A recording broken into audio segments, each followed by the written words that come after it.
सिर्फ तुझे राजी करने के लिए, वरना मौला कौन देखने आया था वहां पे? किसने कौन देखता? कोई जानता भी नहीं। हम जिना कर लेते, लेकिन मौला ये काम अगर इस बुराई से बचे हैं तो तेरी रजा के लिए, तुझे राजी करने के लिए, अगर ये नेकी तेरी बारगाह में कबूल है तो मौला इस पहाड़ से रास्ता दे दे, इस पहाड़ से, चट्टान से रास्ता दे दे। हदीसों में आता है कि जैसे ही वही इंसान इस तरीके से दुआ किया, पहाड़ रास्ता देता हुआ नजर आ रहा है। कसरत के साथ हर एक कीते के अंदर जब नजारा करेंगे, जब गौर फिक्र करेंगे तो पता चलेगा कि हर एक बस्ती के अंदर अल्लाह और उसके रसूल के मानने वाले लोगों की तादाद की कमी नहीं है। आज पूरी दुनिया के अंदर ना मजहबी इस्लाम जैसे इंसानों की कमी है और ना ही अल्लाह तबारक व तआला की कुरान मुक़द्दस जैसी किताब की कमी है। लेकिन आज सारी चीजें होने के बावजूद, हर एक चीज होने के बाद भी आज कौम मुस्लिम के इंसानों का जहन, उनका दिलो दिमाग आज गलत की तरफ माइल क्यों है? आखिर इंसानों का जहन और इंसानों का दिलो दिमाग, इंसानों का जहन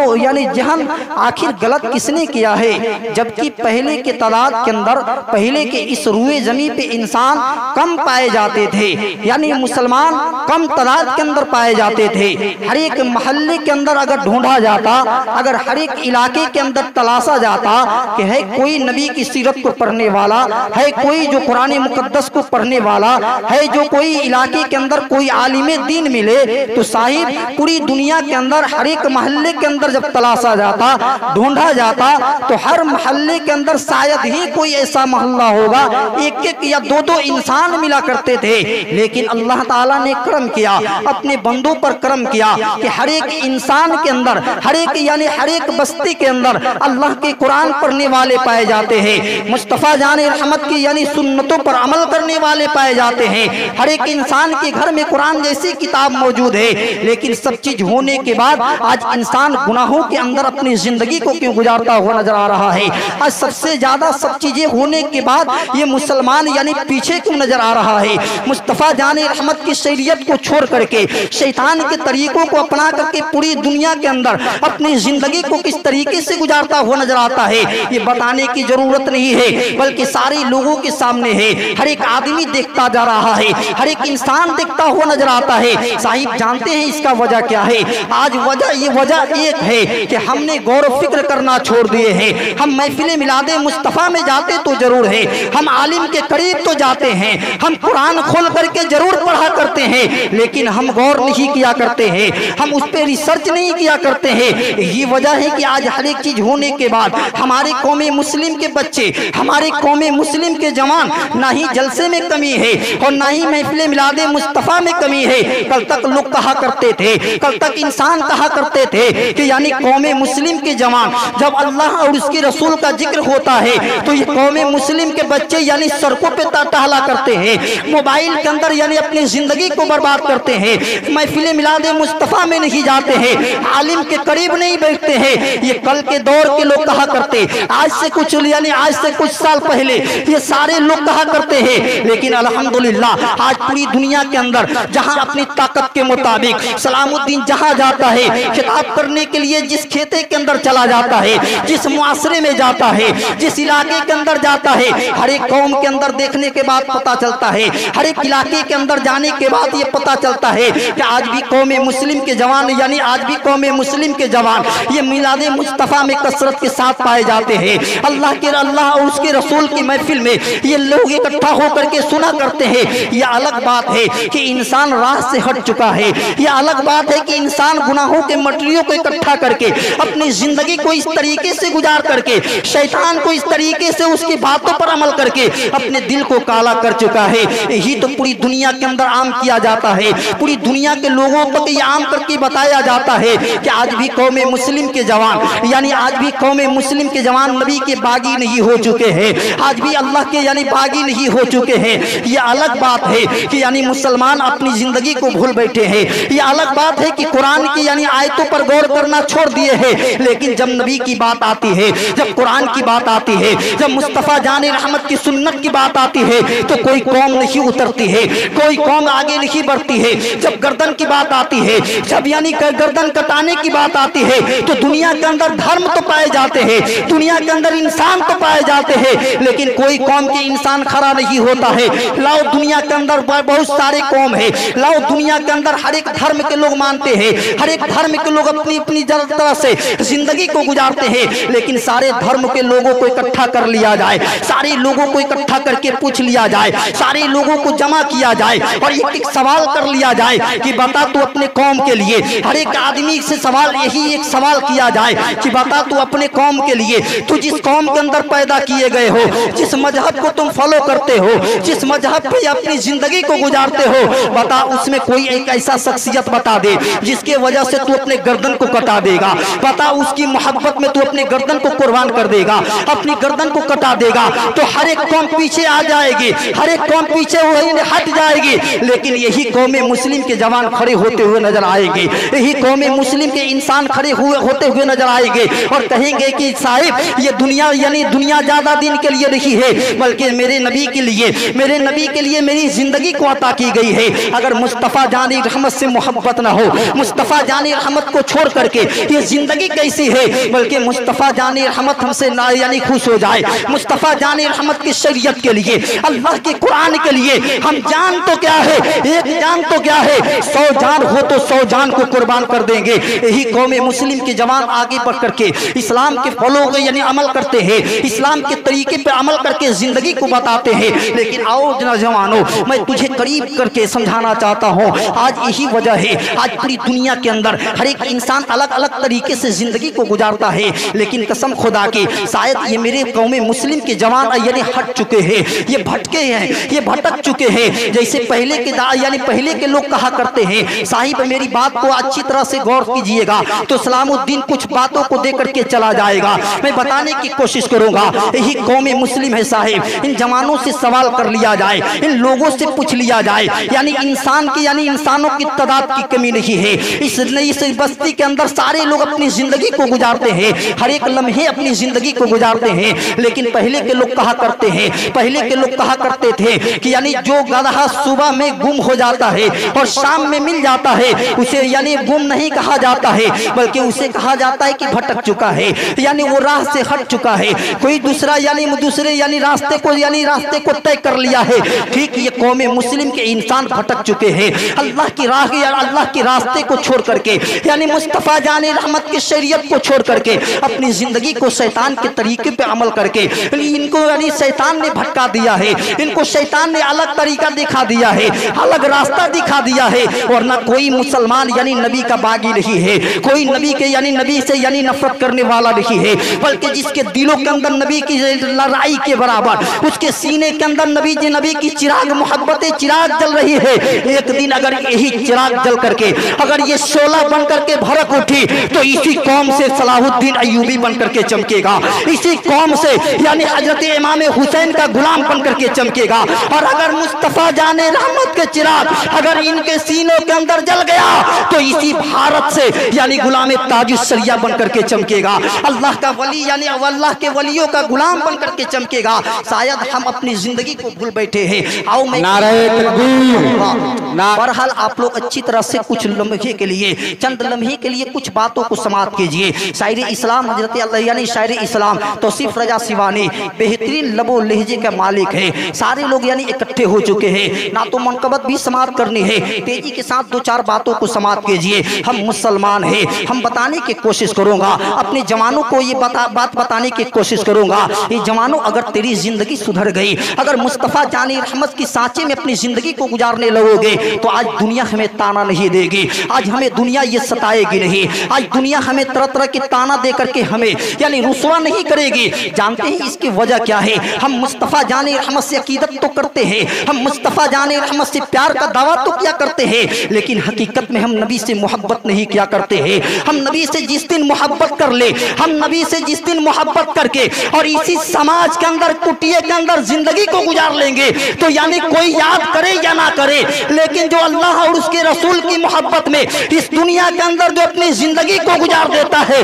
अल्लाह उसे मरने तो देता है लेकिन अल्लाह उसे गुमगान नहीं मरने देता है, बल्कि जमीन से उठा करके उसकी नामों को इस बुलंदी तक पहुंचा देता है कि वो मर जाता है लेकिन उसका नाम नहीं मिटता है, उसका कारनामा नहीं मिटा करता है। साहिब अपनी जिंदगी के अंदर एक मिशन अपना लो, अपनी जिंदगी के अंदर एक बात याद रख लो कि अल्लाह ताला ने हमें पैदा किया है, अल्लाह ने हमें दुनिया के अंदर पैदा किया है और एक ना एक दिन दुनिया छोड़ करके जाना है। वो हुजूर की पैदाइश पे आने वालों जरा कान खोल करके सुन लो, हमारा यानी हमारे दिल का कनेक्शन मुस्तफ़ा जाने रहमत से है। अगर मुस्तफ़ा जाने रहमत से कनेक्शन कट गया तो डायरेक्ट जहन्नमी बन जाएंगे, सरापा जिंदगी के अंदर ही जहन्नमी बन करके अपनी जिंदगी को गुजारेंगे। दुनिया हमें ताना दे करके भगाएगी, दुनिया हमें यानी रुसवा करके भगाएगी। अगर हम आज चाहेंगे, अगर आज भी हम चाहते हैं कि इस धरती के अंदर, इस जमीन के अंदर यानी हम यानी इस तरीके से जिंदगी को गुजार करके चले जाएं ताकि दुनिया याद करे,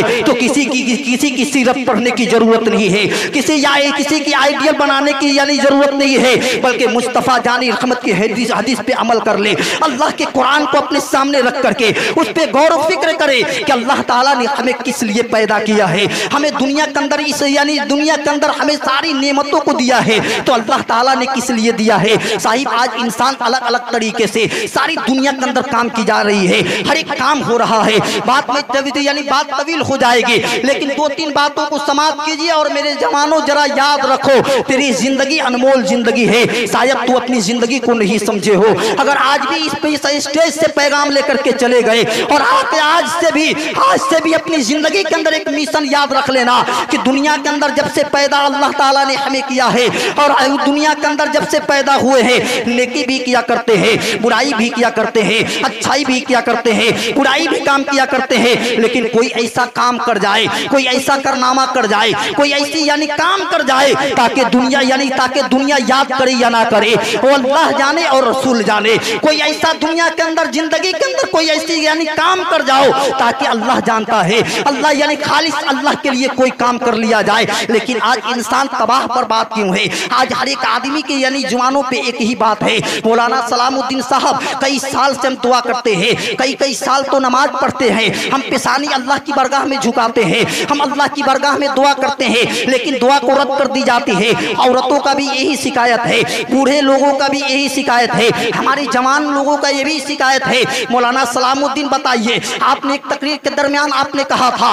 कि अल्लाह से यानी सिद्क दिल से अगर कोई चीज मांगा जाए, अल्लाह तबारक व तआला की यानी अल्लाह तबारक व तआला की बरगाह में गिरिया जारी करके बंदा जब मांगता है यानी अल्लाह को हाजिर समझ करके जब अल्लाह से मांगता है यानी अल्लाह तबारक व तआला की बरगाह में गिरिया जारी करता है और चंद कतरात आंसू गिरा करके मांगता है तो अल्लाह उसे अता करता है, अल्लाह उसे दे देता है। लेकिन आज हर एक आदमी का शिकायत है, हर आदमी कहा करता है हम बरसों से दुआ करते आ रहे हैं, हम बरसों से कुरान पढ़ते आ रहे हैं, हम बरसों से मस्जिद में जाकर के अल्लाह की इबादत करते आ रहे हैं, हम बरसों से आलिम दीन के करीब बैठते हैं, लेकिन उसका बेनिफिट नहीं मिल रहा है, उसका फायदा नहीं मिल रहा है, उसका यानी फायदा उसका रिजल्ट नहीं मिल रहा है। आप जानते हैं वजह क्या है? आज हमारे लिए सारी काम किया करते हैं, लेकिन हमारे पास जो खुलूस होना चाहिए, हमारे पास जो मोहब्बत रसूल होनी चाहिए, जो हमारा इखलाक होना चाहिए, जो हमारा किरदार होना चाहिए, आज वो हमारा किरदार छीन लिया गया है। आज वो हमारा यानी इखलाक यानी खत्म हो चुका है। हम कोई काम करते हैं तो खाली उस पर एतबार नहीं करते हैं, हम उस पर एतमाद नहीं करके काम करते हैं, वरना साहिब ये सारी चीजें हो जाए, हर एक आदमी हर काम कर ले लेकिन उस पर मुतय्यन ना हो, उस पर उसका एतमाद ना हो। अगर कोई दवा खा ले लेकिन उसका संतुष्ट नहीं है, उसका दिल यानी सुकून में ना हो और वो अपने दिल के अंदर ये ना कहिए, ये अपने दिलों के अंदर ये वसवसा डाल ले कि न जाने इस दवा से हमें ठीक होंगे या ना होंगे, तो हकीकत में वो कभी ठीक नहीं होता है। तो सबसे पहले उस चीज पे विश्वास होना चाहिए। आज इंसानों के जहन से, आज इंसानों के दिलों से विश्वास खत्म कर दिया गया है। ये शैतान ने हमें अपने कारनामों में गिरफ्तार करके हमारे कौमे मुस्लिम के जवानों को दिल पे फतह करके उनको तरह तरह की बुराइयों के अंदर गिरफ्तार कर दिया है, तरह तरह गुनाहों के अंदर उनको इस तरीके से बर्बाद कर दिया है कि मुसलमान के जवान जो कल तक नबी की बात पे अपनी जान को कुर्बान करने की बात किया करते थे, कल तक यानी कुरान की अजमतों पे कोई उंगली उठाता तो यही करबला के यानी यही मैदान में कूद करके और ये कहा करते थे कि अगर ईरान की बात आ जाए तो जान दे देंगे, लेकिन कुरान मुकद्दस पे तुम उंगली उठाओगे तो तेरी उंगली को काट दिया जाएगा। जानते हैं साहिब, इनके पास ईमान जैसी दौलत थी। कल तक यानी कोई समाज के अंदर से कोई जवान अगर किसी गली से अगर गुजर जाता था तो सारे लोगों के अंदर एक दहशत पैदा हो जाते थे। सारे लोग यानी सहम जाया करते थे, सारे लोग डर जाते थे। लेकिन आज किसी गली से, आज किसी बस्ती से, किसी इलाके से अगर यही जवान, यही कोई यानी कुरान पढ़ने वाले, यही मुस्तफा जाने रहमत ताना देने लगते हैं, सारे लोग देख करके हैरान हो जाते हैं, सारे लोग परेशान हो जाते हैं और देख करके नफरतें किया जाने लगते हैं। हमसे नफरतों की निगाहों से हमें यानी मोड़ लिया जाता है, अपने चेहरा को मोड़ करके, और दुनिया बताती है ये आने वाला इंसान गलत इंसान है, इसकी फितरत गलत है, इसका इखलाक गलत है, इसका किरदार गलत है। जानते हैं वजह क्या है? हमारे पास हमारे पास आज वक्ती तौर पर अल्लाह ताला ने दौलत भी दिया है, वक्ती तौर पर मकान भी दिया है, वक्ती तौर पर सारी चीजें दिया है, लेकिन सब चीजें होने के बावजूद भी आज दुनिया हमसे डरती नहीं है। आज दुनिया के सामने हम गिर करके हम अपनी जिंदगी को गुजारते हैं, जबकि अल्लाह के वलियों ने कहा था, इस बुजुर्गाने दिन ने कहा था कि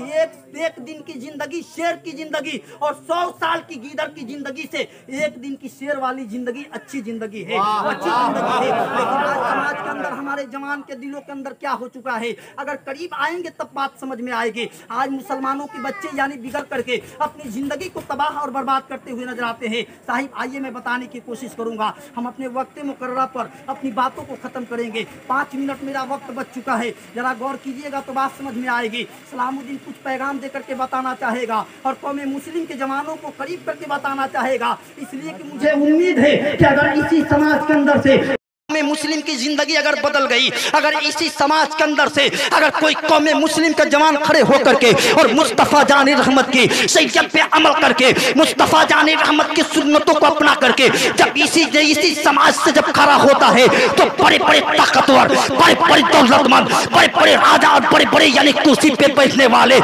बैठने वाले की ताकत नरम हो जाती है और देख करके कहते हैं, जानते हैं इसका वजह क्या है? कि कल तक लोगों के पास हुकूमत नहीं थी, कल तक लोगों के पास ताकत नहीं थी, कल तक लोगों के पास मकान नहीं था, कल तक लोगों के पास यानी पैसा नहीं थी, लेकिन मुस्तफा से मोहब्बत इस तरीके से था, उनके सीनों के अंदर ईमान जैसी दौलत थी। जब किसी इंसान के पास यानी सीनों के अंदर ईमान जैसी दौलत मौजूद होती है और वो अपनी दिल को दुनिया की मोहब्बत में गिरफ्तार नहीं बल्कि नबी की मोहब्बत में गिरफ्तार कर लेता है, तो अकेला रह करके भी करोड़ों को जवाब देता है। और ये तुमने सुना जरूर है, क्या तूने तारीख के हवाले से नहीं सुना कि कोई आलिम खिताब करता है तो ये ऐलान करता है कि करबला के मैदान में सिर्फ 82 गए थे तो उनके पास क्या थी? ताकत की यानी वक्ती तौर पर ताकत तो कम थी, वक्ती तौर पर यानी पैसा तो कम थी, दौलत यानी हुकूमत कम थी, लेकिन सीने के अंदर जो ईमान की ताजगी, उनके सीनों के अंदर जो ईमान की तजल्लियात चल रही थी, मुस्तफा से मोहब्बत थी, तो वो मुस्तफा की मोहब्बत में लोग देख करके और परेशान हो जाया करते थे और यानी लोग यानी मजबूर हो जाया करते हैं। लेकिन आज वही बात लगाने की जरूरत है। आज भी कौम मुस्लिम के जवान अपनी जिंदगी को मुस्तफा जाने रहमत की सीरत के अंदर ढालने की कोशिश करे और सारी दुनिया के अंदर जिस तरीके से हर काम किया करता है, सुबह से लेकर के शाम तक, कभी बुराई करता है, कभी अच्छाई करता है, कभी नेकी करता है, कभी बदी करता है। आओ जवानों में बताने की कोशिश करूंगा, अगर इस तरीके से खिताब करूं तो कई मर्तबा हो जाता है, लेकिन खिताबत का जौहर दिखाने की जरूरत नहीं है। हमसे यानी कबल बड़े भाई मुफ्ती मुदस्सिर रजा की खिताब आपको समाप्त करनी है। हम तो यानी जवानों को करीब ला करके कुछ जुमले को दे करके उनकी जिंदगी को यानी जिंदगी की जोग्राफिया को बताने के लिए आया हो, ताकि जवान आज भी इस मेंबर से लेकर के चले जाए और अपनी जिंदगी को मुस्तफा जानी रहमत की साचे में और गुजारने की कोशिश करे। आइए मैं बताने की कोशिश करूंगा, आज कहीं जाने की जरूरत नहीं है, किसी के करीब बैठने की जरूरत नहीं है, बल्कि हमें जिस चीज की जरूरत है वो चीज मैं तुझे बताने की कोशिश करूंगा। ये जवानों आओ मैं बताने की कोशिश करूंगा। हर एक आदमी फोन करता है, कोई जवान तो इसे रुला देता है। मौलाना सलामुद्दीन साहब बताइए, आपने कहा था कि अगर खालिस अल्लाह के लिए अल्लाह की मोहब्बत में अल्लाह से डर करके कोई चीज दुआ किया जाए तो दुआ रद्द नहीं होता है। आप यानी बरसों से कहते आ रहे हैं, हम कई दिन से दुआ करते हैं लेकिन अल्लाह हमारी दुआ को कबूल नहीं करता है। आओ मैं बताने की कोशिश करूंगा। सबसे पहले एतमाद, सबसे पहले भरोसा। जिस चीज को काम किया जाए पहले उस पर भरोसा करना चाहिए, पहले उस पर विश्वास करनी चाहिए। और दुनिया के अंदर कोई ऐसा भी काम कर जाओ जिससे अल्लाह राजी हो जाए, खाली अल्लाह को राजी करने के लिए। हमारे यानी बूढ़े लोग भी समाप्त करें इस बात को, और यानी जवान भी जवान ज्यादा गौर करे, इसलिए कि जवान का दिल अगर बेदार हो गया तो इसी समाज से यानी गुलामे ताजुस्सरिया बन करके चमकेंगे। इसी समाज से यानी अल्लाह के वलियों का यानी नेक गुलाम बन करके इसी धरती से चमक करके अपनी जिंदगी का चिराग जला करके पूरी दुनिया को यानी तरबियत करके बताएंगे। आओ मैं बताने की कोशिश करूंगा यानी इंसान किस तरीके से दुआ करता है। एक हदीस से पाक समाप्त कीजिए। अल्लाह के नबी सरवरे कायनात सल्लल्लाहु ताला अलैहि वसल्लम इरशाद फरमाते हैं कि एक यानी तीन आदमी थे, तीन आदमी सफर कर रहे थे। सफर करते करते राह में एक जगह पे एक पहाड़ का चट्टान सामने नजर आया। आपने पहाड़ के चट्टान पे तीनों इंसान जाकर के ठहर गए। ठहरने के बाद हुआ क्या है साहिब, बारिश तेज में होना शुरू हो गई। बारिश यानी कसरत से होना शुरू हो गई। बारिश जब तेज में होना शुरू हो गई तो यानी तीनों इंसान ये जा करके उस पहाड़ के खो में छुप जाते हैं। और छुप जाने के बाद पहाड़ यानी बारिश तेज तेज होना शुरू हो गई। जब बारिश हुई तो यानी एक पहाड़ का चट्टान आकर के दरवाजे के सामने जो मुंह पर था, जिस गार में जिस रास्ते से इनसे यानी घुसे थे, उस रास्ते पे आकर के एक पहाड़ का चट्टान गिर जाता है और रास्ता बंद हो जाता है। अब तीनों देख करके उसने यानी पहाड़ के खो के अंदर है, चट्टान गिरा हुआ है। अब आदमी निकले तो कैसे? तीन आदमी कोई पहाड़ का चट्टान हिला नहीं सकता है, एक यानी उसे यानी टसमस नहीं कर सकता है। अब तीनों रोने लगे, तीनों दुआ करने लगे और तीनों बात करने लगे। अब क्या होगा? अब हम तीनों का यही कब्र बनने वाली है, हम क्या करें? हम किस तरीके से इससे नजात ले? हम किस तरीके से यहाँ से निकले? अब तीनों ने एक एक राय किया और कहा कि भाई चल एक काम करते हैं, चल हम एक काम करते हैं। कहा कि क्या किया जाए? चलो अपनी जिंदगी के अंदर, अपनी पूरी लाइफ के अंदर कभी कोई ऐसा काम किए हो जिससे अल्लाह के लिए काम किए हो, खालिस अल्लाह राजी हो जाए, खालिस मेरा रब मुझसे राजी हो जाए, उसका वसीला बना करके दुआ करते हैं।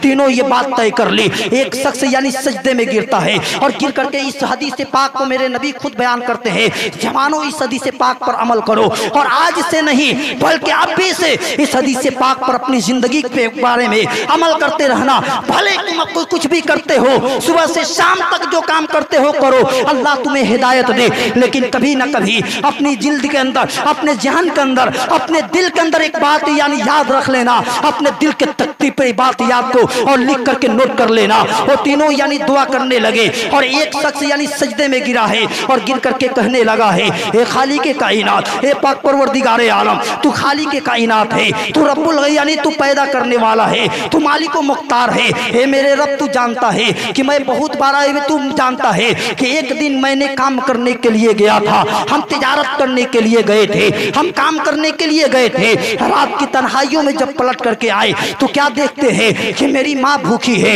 मेरे बच्चे भी भूखे हैं, मेरी अहलिया भी भूखी है, मेरे बच्चे भी भूखे हैं, लेकिन मेरे पास मेरे घर में एक प्याला दूध था, एक रोटी थी, उसके बाद कुछ ना था। हे मौला, मैंने हम अपने बच्चे को यानी शांत करा दिया, हम अपने बीवी को कहा कि कल अल्लाह यानी अल्लाह देगा तो कल खाया जाएगा, कल अल्लाह यानी अल्लाह की कहीं ना कहीं से तुझे दे देगा तो कल तुम खा लेना, लेकिन मैं आज माँ को खिला देता हूँ। ए पाक परवरदिगारे आलम, मैं अगर चाहता तो हमारे छोटे बच्चे थे, हम अपने बच्चे को खिला सकते थे, हम अपने बीवी को खिला सकते थे, लेकिन मौला हमने तेरे लिए, हमने तुझे राजी करने के लिए ये सिर्फ नेकी किया है तो तेरी राजा के लिए किया है, तेरी मोहब्बत में की है, सिर्फ तुझे खुश करने के लिए, तुझे राजी करने के लिए मौला मैंने किया है। जैसे ही इसने कहा और कहा कि ए पाक परवरदिगारे आलम, अगर उस नेकी को तेरी बरगाह में यानी कबूल है तो मौला इस पहाड़ से रास्ता दे दे। यानी दुआ करना था। मेरे नबी इरशाद फरमाते हैं कि जैसे ही दुआ किया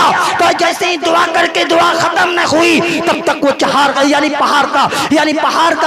पहाड़ का जो चट्टान गिरा हुआ था वो रास्ता दे देता है। लेकिन इतना नहीं खसका था कि जहां से आदमी निकल जाए, जहां से तीनों निकल जाए, फिर दूसरा आदमी सजदे में जाता है और अर्ज करता है, हे पाक परवरदिगारे आलम, तू जानता है, अच्छी तरह से जानता है कि मैं यानी बहुत बड़ा मैं दौलतमंद था, मैं पैसा वाला था, मैं यानी दुनिया के अंदर सारी गुनाहों को किया करता था, लेकिन ए मौला मेरी चचा की एक लड़की थी, चचा जाद मेरी बहन थी, चचा की लड़की मेरी बहन थी, मैंने उसके साथ मोहब्बत कर बैठा, हम उसके साथ यानी मोहब्बत कर बैठे, हम दोनों के अंदर मोहब्बतें हो गई, गहरी मोहब्बत हो गई। लेकिन ए मौला एक दिन मेरे चचा के घर वाले और मेरे घर वाले सारे लोग बाहर चले गए, तनहा मेरी चचा की लड़की थी और तनहा मैं था, यानी तनहा लड़की चचा की लड़की थी और तनहा मैं था। लेकिन हम दोनों यानी दोनों कमरे में उतर गए, आमादा हो गए, तैयार हो गए जिना करने के लिए, बुराई करने के लिए तैयार हो गए। लेकिन ए मौला जैसे ही मैंने अपने चचा के लड़की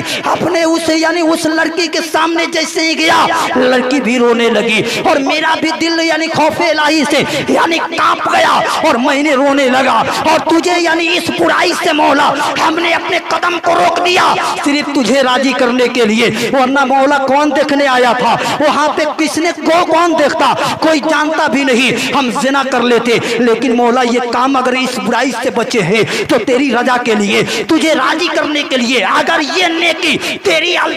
तेरी बारगाह में कबूल है तो मौला इस पहाड़ से रास्ता दे दे, इस पहाड़ से चट्टान से रास्ता दे दे। हदीसों में आता है कि जैसे ही वही इंसान इस तरीके से दुआ किया, पहाड़ रास्ता देता हुआ नजर आ रहा है, पहाड़ और खिसक गया। अब एक आदमी बचा है, एक आदमी और बच गया है, आखिरी आदमी बचा है। उसने कहा कि ठीक है तुम भी अपनी जिंदगी का कोई यानी नेकी अल्लाह की बारगाह में यानी सिफारिश करो, दुआ करो, और उस नेकी के बदौलत अल्लाह ताला उस नेकी के बदौलत इस पहाड़ से रास्ता दे दे, इस चट्टान से रास्ता दे दे। उस तीसरे आदमी ने कहा कि यानी सजदे में जाता है और अर्ज करता है, हे पाक परवरदिगारे आलम, तू जानता है मैं बहुत बड़ा दौलतमंद था, मेरे पास कंपनी थी, कई कंपनियां थी, हम काम किया करवाते थे, हमारे पास मजदूर आते थे, सुबह से शाम तक काम किया करते थे, महीने के बाद वो अपनी महीना तनख्वाह लेकर के चले जाते और वो चले जाते, हम दे दिया करते थे। लेकिन एक मजदूर उसमें ऐसा भी था कि उसने एक महीने की सैलरी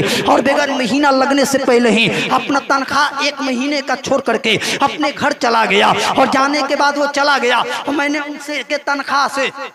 उसके एक महीने की तनख्वाह से हमने एक बकरी खरीदा और उस बकरी को खरीद करके लाया और ला करके उस बकरी को परवरिश करता रहा। उस बकरी से एक बकरी हुई, दो बकरी हुई, ऐसे कई साल हो गए। हे मौला हमने उस बकरी को हिफाजत करते रहा, बकरी से बकरी हुई, बकरी से बकरी। लेकिन मौला कभी उस बकरी को जबा ना किया, ना कभी दूध पिया, ना कभी किसी बकरी को बेचा। हमने उस बकरी को यानी इकट्ठा करते रहा, उसकी हिफाजत करते रहा, एक यहाँ तक हजारों के तादाद में बकरियां इकट्ठा हो गई। लेकिन कोई आया नहीं, वो मजदूर आया नहीं। लेकिन कई साल के बाद वो मजदूर आया और आने के बाद कहा कि बादशाह आपको पता है, मालिक क्या आपको पता है, हमने एक महीने की सैलरी को छोड़ करके हमने चला गया था आपके कंपनी में बहुत पहले काम करके, हमने एक महीने की तनख्वाह छोड़ करके गया था, आपको याद है? उस मालिक ने कहा कि हाँ मुझे अच्छी तरह से याद है। उसका मैंने बाजू पकड़ा और बाजू पकड़ करके उसको लेकर के गया, बकरियों के रेबड़ी में लेकर के गया, जहां बकरियां बांधी गई थी वहां लेकर के गया और लेकर के कहा कि ये तेरी तनख्वाह है। मैंने यानी जैसे ही मैंने मजदूर से कहा कि ये तेरी तनख्वाह है तो यानी मजदूर देख करके हैरत में कहा कि साहिब मजाक कैसे कर रहे हैं, मालिक हमसे मजाक कैसे कर रहे हैं, ये तो तनख्वाह इतनी तनख्वाह थी यानी कि एक बकरी भी नहीं खरीदा जा सकता है। इस वक्त के दौर में एक बकरी का भी तनख्वाह नहीं था, लेकिन आप इतने बकरियां को कहते हैं कि तेरी तनख्वाह है। ये बात क्या है, ये मामला क्या है, ये माजरा क्या है? कहा कि नहीं सुनो ये बात थी, हमने एक बकरी के एक रकम के लिए एक महीने के पैसे से हमने तेरी एक बकरी को खरीदा था, उससे बकरी को खरीद करके परवरिश करता रहा, बकरी से बकरी के बच्चे हुए। इस तरीके से मैंने कभी इस्तेमाल नहीं किया, क्यों कि इसलिए मुझे दुनिया के अंदर सारी काम तो क्या करते थे, लेकिन कोई ऐसा भी काम कर जाए ताकि अल्लाह हमसे राजी हो जाए। जब इस तरीके से कह करके और अल्लाह की बरगाह में लौट को लगाता है और अर्ज करता है, ए खालिक के कायनात, ए मेरे पालने वाला, ए मेरा मालिक को मुख्तार, तो यानी खालिक के कायनात है, तो यानी गुनाहों को माफ करने वाला है। अगर ये इबादत ये नेकी तेरी बरगाह में कबूल है, अगर ये नेकी तेरी बरगाह में कबूल है तो मौला हमें पहाड़ से, हमें इस चट्टान से रास्ता दे दे। किताबों में आता है यानी हदीसों में आता है कि जैसे ही दुआ करना था और अभी दुआ गिरी नहीं थी, अभी दुआ खत्म नहीं हुई थी कि पहाड़ रास्ता दे देता है, पहाड़ यानी रास्ता दे देता है। आज भी इंसानों की जरूरत है कि कोई काम करे तो कभी ना कभी अपनी जिंदगी के अंदर, अपनी लाइफ में, अपने लाइफ के अंदर एक ऐसा भी काम कर जाए जिसे कोई जाने या ना जाने। कभी कोई ऐसा नहीं है कि कोई काम किया जाए तो नेकी पूरे सरेआम कर दिया जाए, बाल बच्चे और बीवी और बाप मतारी सारे लोगों से बता दिया जाए। नहीं, कोई ऐसा भी काम किया जाए जिसे सिर्फ अल्लाह जाने और सिर्फ मुस्तफ़ा जाने, रहमत जाने। यही तो जरूरत है हमारे जवानों की, ये सबसे बहुत जरूरत है। हमारे जवान समाज के अंदर से आज भी अपनी जिंदगी को तब्दील करके मुस्तफ़ा जाने रहमत के आइडियल पे अमल करके कुरान के साचे में अपनी जिंदगी को गुजारेंगे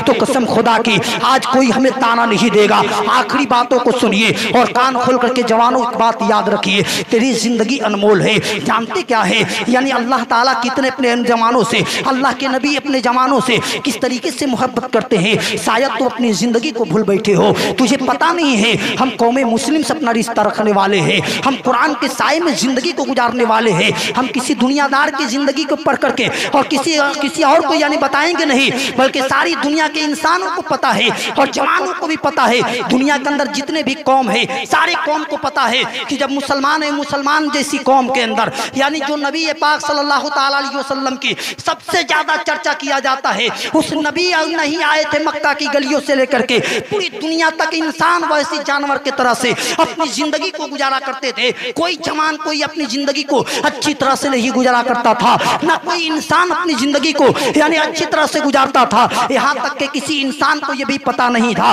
कि दुनिया के अंदर अल्लाह यानी दुनिया के अंदर आए हैं तो आने का मकसद क्या है। यहाँ तक कि इंसानों को यह भी पता नहीं थी कि यानी इन सब बाप का मकाम क्या है, किसी इंसान को यह पता नहीं था। साहिब इतना तो कह लीजिए और हमारे जुबान में ये कह लिया कीजिए कि यानी इंसान मुस्तफ़ा जाने रहमत के आने से पहले इतने गंदे नालों में अपनी जिंदगी को गुजारा करते थे कि औरतों को यानी औरतों को सरेआम कत्ल कर दिया जाता था, औरतों को चीता पे जला करके राख कर दिया जाता था। पूरी दुनिया के अंदर ये नजारा चल रहा था, पूरी दुनिया के अंदर यानी गुनाहों के अंदर अपनी जिंदगी को तबाही के साथ जिंदगी को गुजारा करते थे। कोई मसीहा आने वाला नहीं था, कोई बताने वाला नहीं था, कोई समझाने वाला नहीं था, लेकिन मुस्तफ़ा जाने रहमत ने तरबियत किया है। मेरे आका ने यानी 63 साल की जिंदगी तक यानी आने वाले सुबह क़यामत तक अपने जवानों को, अपने बूढ़ों को, अपने बच्चे को एक ऐसी जिंदगी गुजार करके गए। यानी मुस्तफ़ा जाने रहमत ने सिर्फ बताया नहीं, मुस्तफ़ा जाने रहमत ने यह नहीं कहा कि तुम नमाज पढ़ो, बल्कि मेरे नबी ने खुद अमल करके दिखाया है।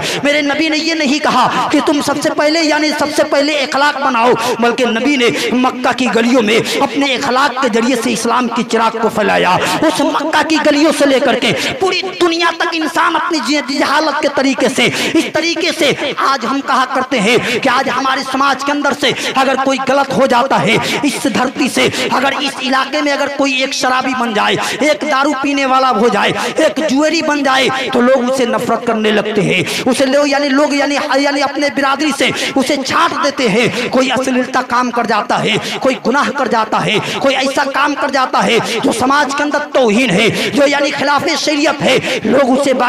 उसे अपने तरफ से हटा दिया करते हैं, लोग उसे यानी अलग कर देते हैं। लेकिन मक्का की गली कैसे थे, मुस्तफ़ा जाने रहमत जिस वक्त आए थे साहिब, एक गुनाह नहीं था, एक गुनाह नहीं था, बल्कि गुनाह का एक सीमा था, गुनाह अपने सीने पे था। यानी उस वक्त अगर कोई आकर के उस गली के अंदर अगर उस समाज के अंदर अपनी जिंदगी को तब्दील करके गुजार ले तो यानी जिंदगी को गुजार ले तो सारे लोग कहेंगे ये तो फितरती आदत है, ये इंसानों का तकाजा है। इंसान जब से पैदा हुआ है उसका बाप शराबी है, उसका दादा शराबी है, उसका भाई शराबी है, उसका पड़ोसी शराबी है, उसका इलाके के लोग शराबी है। लेकिन मुस्तफ़ा जाने रहमत ने एक अकेला तनहा मिल करके मक्का की गलियों से लेकर के पूरी दुनिया के अंदर जब शराब के नशों के अंदर सारी दुनिया आदी हो चुकी थी, यहाँ तक के आज शराब पीने वाले की तादादों की कमी नहीं है। आज इंसान शराब पीते हैं तो एक या दो वैरायटी के शराब है, लेकिन कल मक्का के लोग किस तरीके से शराब के आदी हो चुके थे। कल मुस्तफ़ा जब नहीं आए थे, यानी आमिना के लाल जब नहीं आए थे, हमारे और आपके आका नहीं आए थे, तो उस वक्त इंसान शराब के आदी इस तरीके से था, यानी कोई किसी का शराब अगर होता तो हर शराब की बर्तन अलग अलग पाया जाता था, हर एक शराब के बर्तनों को अलग अलग तरीके से रख करके इस्तेमाल किया जाता था। अगर किसी के घर में अगर शराब के जगह यानी नाश्ते के जगह पे अगर किसी के नाश्ते रास्ते में अगर शराब ना लाया जाए तो घर मनहूस समझा जाता था। उस घर को गरीब लोग समझा करते थे, कोई रिश्ता करने के लिए तैयार नहीं थे। लेकिन मक्का के उस गलियों में आमीना के लाल ने जिस नबी की आमद पे हम सारे लोग बैठ करके उस नबी का चर्चा, उस नबी की मोहब्बत में बैठ करके अपनी जिंदगी को कुर्बान करते हैं, अपने वक्त को अल्लाह की राह में कुर्बान करते हैं। जरा उस नबी की जिंदगी को देख लो, उस नबी की सीरत को देख लो कि उस मक्का की गलियों में आमीना के लाल ने किसी को, यानी कि आमीना के लाल ने एक ऐलान किया था, और खुद ऐलान नहीं किया था बल्कि एक गुलाम को ऐलान करवाया था और कहा था कि जाकर के मक्का की गलियों में कह दे, सारे मक्के यानी गलियों में घूम करके कह दे कि कल से कोई शराब नहीं पिएगा, आज से कोई शराब अपने लुक़मे तक, अपने जुबान तक ना लगाएगा। एक नबी का गुलाम ऐलान किया था और मक्का के लोग कह दिया करते थे, कहते थे कि हम बरसों से नहीं, यानी बरसों से हमारे बाप दादा शराबी थे, हमारे दादा परदादा शराबी थे। लेकिन मक्का के लोगों ने ये नहीं कहा, मक्का के लोगों ने ये नहीं कहा, बल्कि मक्का की गलियों में जब एक नबी का आशिक, एक नबी का गुलाम जब ऐलान किया तो किताबों में आता है कि जो लोग शराब पी लिए थे अपने लिए अपने मुंह के अंदर उंगलियों को डाल करके और निकाला करते थे और कहा करते थे कि तू निकल जा, इसलिए कि आमीना के लाल जिस चीज से राजी नहीं है हम भी राजी नहीं है। आज कैसे मुसलमान है, आज हमारे जवान इस तरीके से अपनी जिंदगी को तबाह करके बर्बाद करते हैं और कहा करते हैं कि शराब नहीं छूटती है। अल्लाह ताला की बरगाह में दुआ है कि मौला हम तमाम मुसलमानों को, हमारे कौम मुस्लिम के जवानों के सीरत को, अपनी जिंदगी से सीरत को मुस्तफ़ा जान रहमत के साँचे में डालने की तौफीक अता फरमाए। हम सबों को ईद सिरातल मुस्तकीम पर अमल करने की तौफीक अता फरमाए। लक़द कान लकुम फी रसूलिल्लाहि उस्वतुन हसना, हमारे लिए नबी पाक सल्लल्लाहु ताला अलैहि वसल्लम की जिंदगी को अल्लाह ताला ने आइडियल बनाया है। हम अपने नबी की मोहब्बत में अपनी जिंदगी को गुजारे, अपनी जिंदगी को अच्छी तरह से अल्लाह और उसके रसूल के मुताबिक अपनी जिंदगी को गुजार करके जाए, ताकि दुनिया नाम रखे और जाने के बाद भी क़यामत में कल मैदान महशर में अल्लाह के नबी सरवरे कायनात सल्लल्लाहु ताला अलैहि वसल्लम के यानी हमसे राजी हो जाए, खुश हो जाए। मैंने खिताब के दरमियान जितने जुमला बोला, मौला अगर बोलने में कोई तरह की गलतियाँ या सुनने में कोई तरह की बेअदबियाँ गुस्ताखियाँ हुई मौला, तो उन गलतियों से यानी तौबा करता हूँ और अस्तगफिरुल्लाह पढ़िए, अस्तगफिरुल्लाह रब्बी मिन कुल्ली ज़ंबी व तूब अलैह पढ़िए। कलमा शरीफ बुलंद आवाज़ से ला इलाहा इल्लल्लाह मुहम्मदुर रसूलुल्लाह सल्लल्लाहु ताला अलैहि वसल्लम। फिर कलमा शरीफ पढ़िए, ला इलाहा इल्लल्लाह मुहम्मदुर रसूलुल्लाह सल्लल्लाहु ताला अलैहि वसल्लम, ला इलाहा इल्लल्लाह मुहम्मदुर रसूलुल्लाह सल्लल्लाहु ताला अलैहि वसल्लम। हयात बाकी तो मुलाकात बाकी। अस्सलामु अलैकुम।